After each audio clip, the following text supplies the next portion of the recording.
অন্তর্বর্তীকালীন সরকারকে আমি বসাইছি। আমি মিন্স আমরা আমি তো আন্দোলন করেছি। এখন আমার অন্তর্বর্তীকালীন সরকার, আমরা যারা ফ্রন্টে ছিলাম তাদের উপর দোসরদের টার্গেট থাকবে সিম্পল।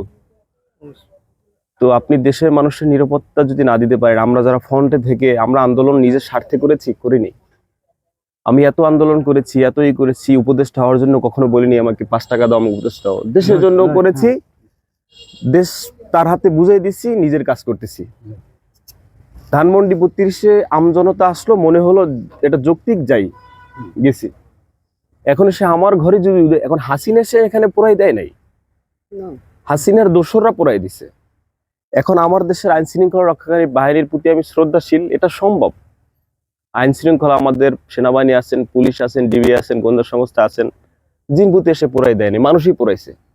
এটা মাস্টার প্ল্যান আছে, তাদের ধানমন্ডি 32 নামে টেলিগ্রাম মেসেঞ্জারও আছে, এটা খুঁজে বের করা সম্ভব। সেই দিক থেকে আমি অন্তর্বর্তীকালীন সরকারকে 7 দিনের আলটিমেটাম দিয়েছি। যেহেতু আমি রাজপথে আন্দোলন করে একটা সুন্দর বাংলাদেশ তাদের হাতে বুঝাই দিছি, সেখানে আমারই ঘর বাড়ি নাই, এটা তো আমি কখনো মেনে নিব না। আমি 7 দিনের আলটিমেটাম দিছি। আমার বাবা একজন শিক্ষা প্রতিষ্ঠান প্রধান, এই মাসে 28 তারিখ তার চাকরির বয়স শেষ। নিজের কাছেও লজ্জা লাগে যে একটা বাবার সন্তান হয়ে আমি তার চাকরির শেষ মাসে এসে তার বাড়িটা নাই, এটা আমার জন্য দুঃখজনক।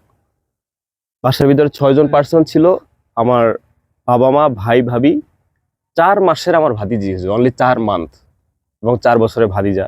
বাইরে থেকে দরজা লাগানো ছিল, ভাইয়া চুইরা তারপর তাদেরকে বের করা হয়েছে।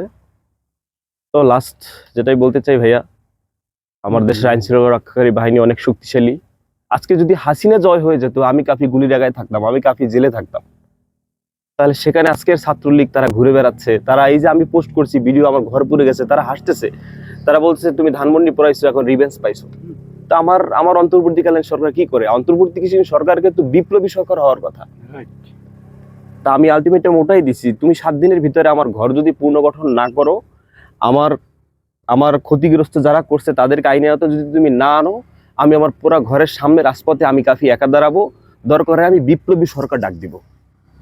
বিপ্লবী সরকার যদি আমি ডাক দিই, আমার মন বলছে বিপ্লবী সরকার, বিপ্লবী মানুষ, বিপ্লবী ছাত্র জনতা তারা আমার ডাকে সাড়া দিবে। বিকজ দিস গভর্নমেন্ট মানুষের অনেক আস্থা হারাই ফেলছে।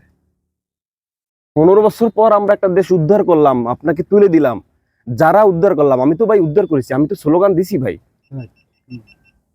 তাহলে আমার ঘর পুড়ে গেল, আপনি আমাকে কি নিরাপত্তা দিলেন? তো এই জন্য আপনাদের কাছে ভাইয়া আমার অনুরোধ থাকবে, রিকোয়েস্ট থাকবে এবং মেসেজ, আমি আমার জায়গায় পাকাপোক্ত। আমি 7 দিন পর 7 দিন যদি আমি কোনো ইয়া না পাই, আমি এখানেই বরাবরই আমি রাস্তায় দাঁড়াবো, বাকি তাওয়াক্কুল তো আল্লাহ। ঠিক আছে, আমরা দেখে দিলাম আমাদের ঊর্ধ্বতন কর্মকর্তাকে যে বলি, আমি এবং লিখিত দিব। অলরেডি আমি সংবাদ সম্মেলন করে জানাই দিছি এবং লিখিত সেটা করে টিওনো বলে গেছে দিতে, সেটা দিব। এবং আপনাদের একান্ত দোয়া চাই। এই নতুন বাংলাদেশে আপনাদের অবদান রয়েছে, যেটা আমরা দেখেছি। আমরা আন্দোলনের সময় আপনাদেরকে বলেছি যে এই মুহূর্তে দরকার সেনাবাহিনী সরকার, এটা আমরাই বলেছি। তো আপনাদেরকে ভালোবাসি, আপনাদেরকে শ্রদ্ধা সম্মান করি, দোয়া চাই, পাশে চাই। ঠিক আছে, আমরা যে আমাদের নতুন কর্মকর্তা আছেন যে বিষয়টা একটু জানাই।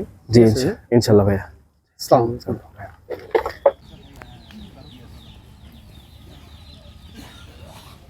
আন্দোলনের সময় আপনারা দেখেছেন আমি কিভাবে জীবনের রিস্ক নিয়ে কথা বলেছি।